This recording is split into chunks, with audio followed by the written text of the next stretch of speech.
In the origin, there was the Logos, and the Logos was present with God, and the Logos was God. This one was present with God in the origin. All things came to be through him, and without him came to be not a single thing that has come to be. In him was life, and this life was the light of men, and the light shines in the darkness, and the darkness did not conquer it.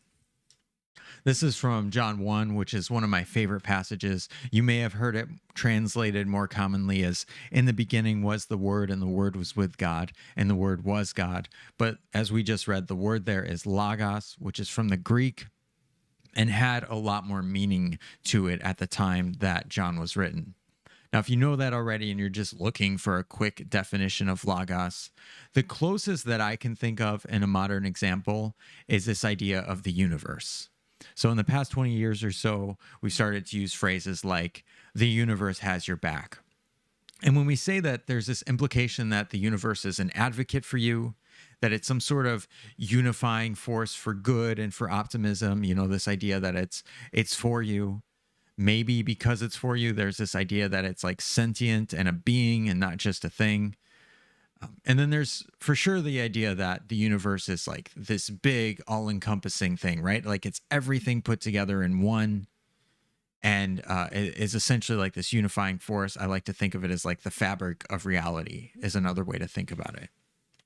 So if you're just looking for a quick definition, that's actually a fairly decent definition that you can take away with, and it might help you to think about things. But we're going to dig into logos and just trying to understand a little bit more of the origin and why that's the definition. I think it's just going to be super fun and interesting. So logos, literally in the Greek, does mean word, in the way that stubborn is a word and the way that serendipity is a word. So it does literally mean word, but it also has a broader meaning than that, or a deeper meaning than that. We could think of word as like lowercase or lowercase logos, and then meaning and discourse and reason as the uppercase version of logos.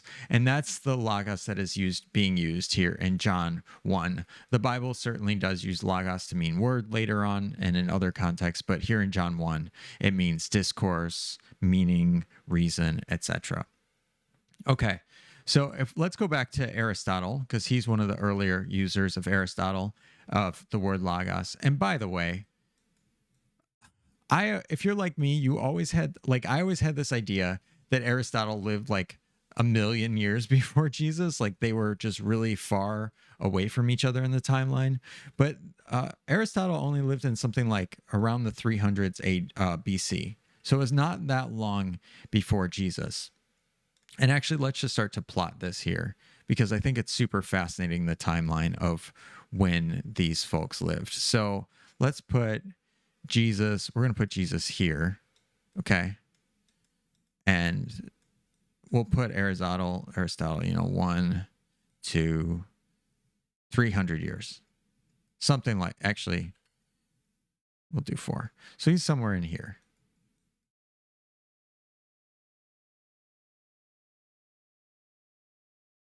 All right.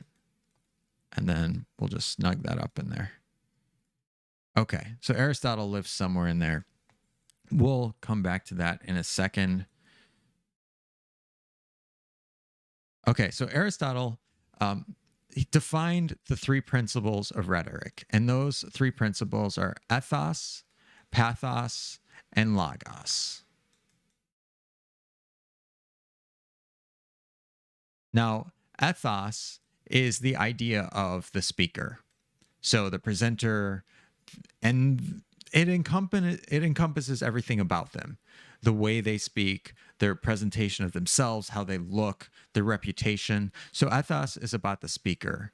Pathos is about the audience. More generally, or more specifically, like the emotional impact of the argument that the speaker is making, the impact that happens afterwards, how that argument can change the world.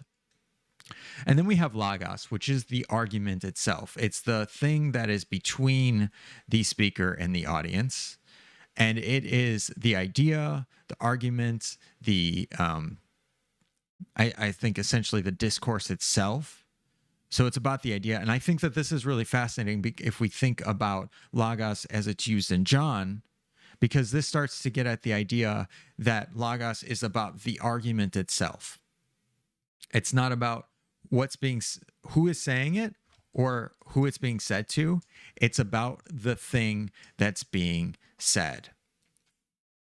So, and if you start to think about the thing that's being said, it's about the argument itself. It's about essentially the entire argument for the whole universe itself. So I'm going in circles a little bit here, but hopefully you start to get the idea of what I'm saying, that the logos is the argument, it is the conversation, it is the discourse. And if we extend that to what we're saying in John, we're talking about it is the discourse and the logic of the universe itself. So it's not just in the context of like one conversation, it's the context of all conversation. Okay. Now, besides Aristotle, we also have the Stoics, and the way that they defined logos was, let me see, I have it here, was the unifying principle of all things. So these were around the same time. I actually don't know exactly when the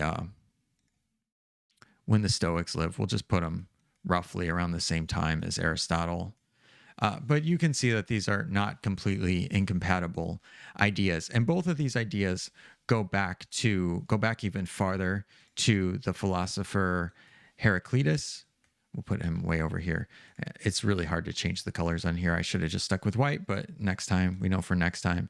Heraclitus lived around 500 AD, and he was a grumpy philosopher, but he came up with the idea of using logos as basically what we talked about here. What Aristotle and the Stoics built it into can all be pointed back to Heraclitus, who is, the originator of using that idea there. Now, after these fellas, we have about, actually who lived at the same time of Jesus, we have a Jewish philosopher named Philos. And Philos essentially believed that that all of Judaism and all the Jewish teachings and all the Greek teachings were not only compatible, but like essentially, like completely compatible. So the Jewish and Greek philosophy was completely compatible and built upon each other, and the Greek philosophy helped quantify God, the God of the Jews, etc. Now, Philos saw God as this thing completely outside of the known universe, right? And then mankind is within the universe. And Philos defines God as so outside of the universe. He's unmoving, unchanging, and is so bright and different from reality and from the fabric of reality and from the physical reality and matter that he can't possibly interact with it. It just doesn't work. And he's also so bright that he would blind all of mankind.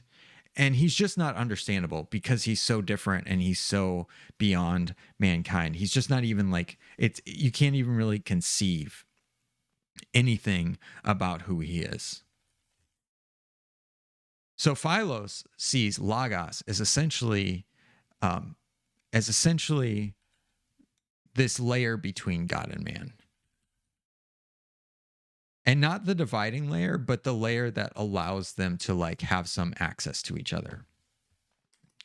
He called the logos the second God, or the name of God, and he talked about it as something that can act in the world, but isn't necessarily of the world, but it can act within the world.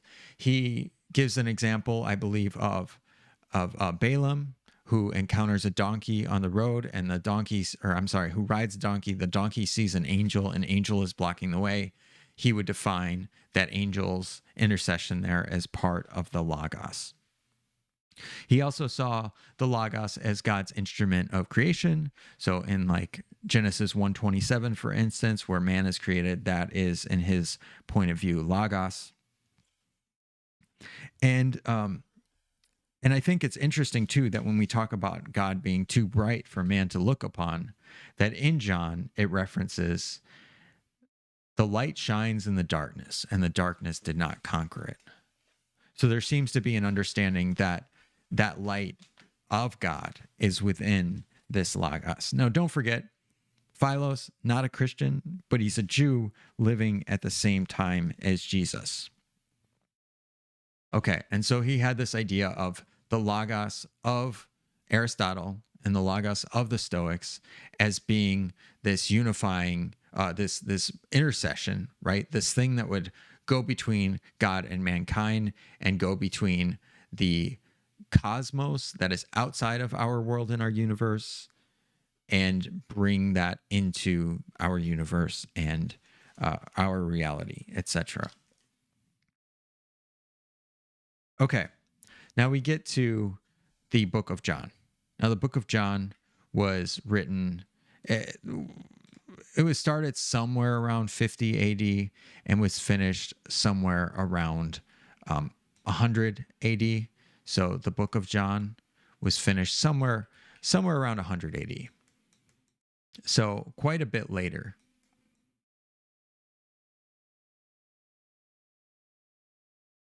But at this point, what we do know is that the book of John had, as what is it, essentially 6 years since Heraclitus, 600 years since Heraclitus, of this idea of Logos affecting society and infecting society.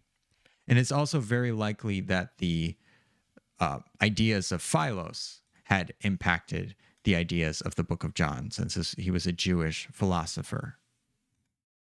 And John had the book of John, there'd been plenty of years, probably that we think Philos died around the year 50 AD. So there's been about 50 years to process the ideas of Philos. And so it's definitely likely that the book of John is written in response to the ideas of Aristotle and the Stoics and Heraclitus, but also to the ideas of Philos. We talk about something that was present with God in the origin. All things came to be through him. That's an intercessory, that's a thing going between God and man, not a single thing that has come to be, did not come to be through him.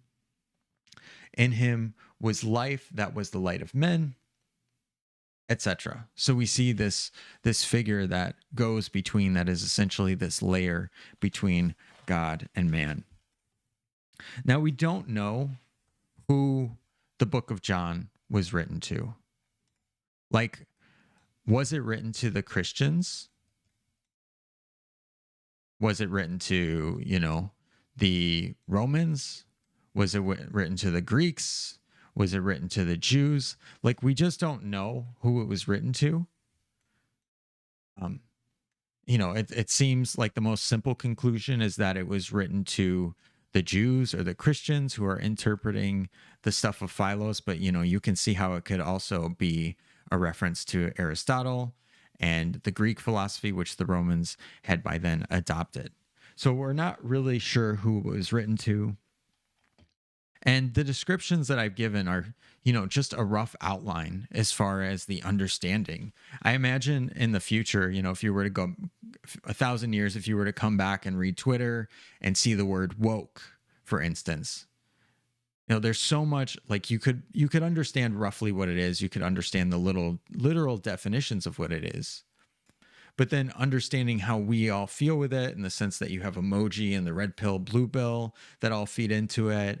And you also have, how it politically divides us and the impact on kind of where you align socially based on your understanding of wokeness and your opinions on wokeness.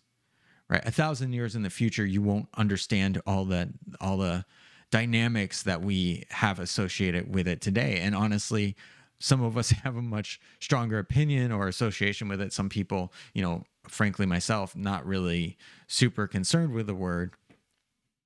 And so if you're to go back even farther, 2,000 years, and try and understand this word of logos, like we're just painting a picture around what it means, right? We can't possibly understand all the cultural implications over a word that an influence 5, 6, 300, depending on where you mark it, years in history, and become a part of the the fabric of the culture, the cultural zeitgeist. So we don't really understand that, but hopefully this paints a really good picture. And I think this word is super fun. And it definitely does have an impact on the rest of John. Like this is intentionally setting up the story of John. So maybe if you're digging into that on your own, this would be helpful. If you are, I do highly recommend this translation. There's a lot of nuance that is covered in the notes if you have the patience for that. It is a bit of a slog to dig through, but this is the David Bentley Hart translation of the New Testament. It's, I think, pretty well regarded as one of the, if not the most accurate translations, and the translator does a good job of talking about this passage, why it's really hard to translate, etc. I think that's it for this one, though. Hopefully you stick around, and I see you in the next video.